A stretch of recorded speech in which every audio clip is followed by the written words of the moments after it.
तो बोकाटा भी एक काफी सुरीला गाना है, क्योंकि मुजाहिद हुसैन साहब की approach towards music has been very serious and very professional. ये पूरा एल्बम मुजाहिद साहब ये कंपोज कर सारा रहे थे? एल्बम मुजाहिद साहब का था, मगर डिजाइन इस तरह से था कि हम कुछ वेस्टर्नाइज्ड म्यूजिक भी डालना चाहते थे, तो हमने कुछ अंग्रेजी गानों को भी उर्दू में डालने की कोशिश की। इसी में क्योंकि मेरी आवाज की जो वर्सटिलिटी थी वो नजर आ रही थी सबको, उसमें एक गजल भी थी, उसमें हर तरह का रंग था। तो पतंगबाज also one of them. It was all planned कि हम बसंत के दिनों में किसी टाइम पे ये गाना रिलीज करेंगे, और क्योंकि उनके पास स्पॉन्सर्स भी थे तो स्पॉन्सर हुआ गाना, और गाना जब स्पॉन्सर होता है तो वो हमेशा एक टाइम पे लगना शुरू हो गया, हर रोज हर रोज हर रोज हर रोज। फाइनली वो जाहिर है एस्टेब्लिश हो जाती है चीज, एस्टेब्लिश हो गया गाना। ये अब तक के कैरियर का सबसे बड़ा हिट हो गया, उस वक्त तक सबसे बड़ा हिट हो गया, व्हिच मेड मी फरिया परवेज।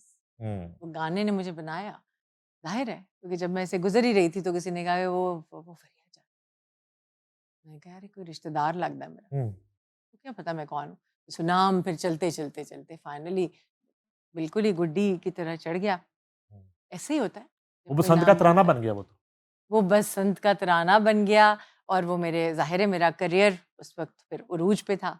और फिर बसंत आपको पता है हर छत पे किस तरह से इवेंट होता था, और हर छत किराए पे चला जाया करती थी, लोग उसका रेंट लेना शुरू हो गए थे। बाहर से होटल्स की टूरिस्ट छतों आता था, पे इतना होटल बुक हो जाते थे, और फूड स्ट्रीट में रश है, खाने पक रहे हैं, अंदरून शहर में एक अलग मेला लगा हुआ है, पूरा और त्योहार, दावतें हैं यस, एक पूरा दूसरे के। त्योहार, हाँ, खाने पीने और कितने कारोबार, गुडियों के कारोबार कितने लोगों के चमक रहे थे, सब कुछ, सब चीजें अरूज पे थी।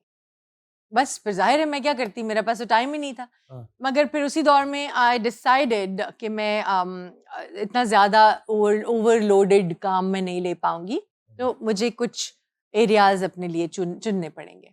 वो शुक्र है कि मेरी टीम इतनी इस काबिल थी कि उन्होंने उसी वक्त देख लिया कि ये कितना काम ज़्यादा खुश उसलूबी से कर सकती है। तो हमने फिर फाइनली चंद शहर चूज़ कर लिए, जिसमें कराची था, इस्लामाबाद था, लाहौर था, बहुत सीधा सीधा ऐसे इलाके। और उसकी वजह से भी अच्छी बात ये हुई कि क्वालिटी का काम रहा।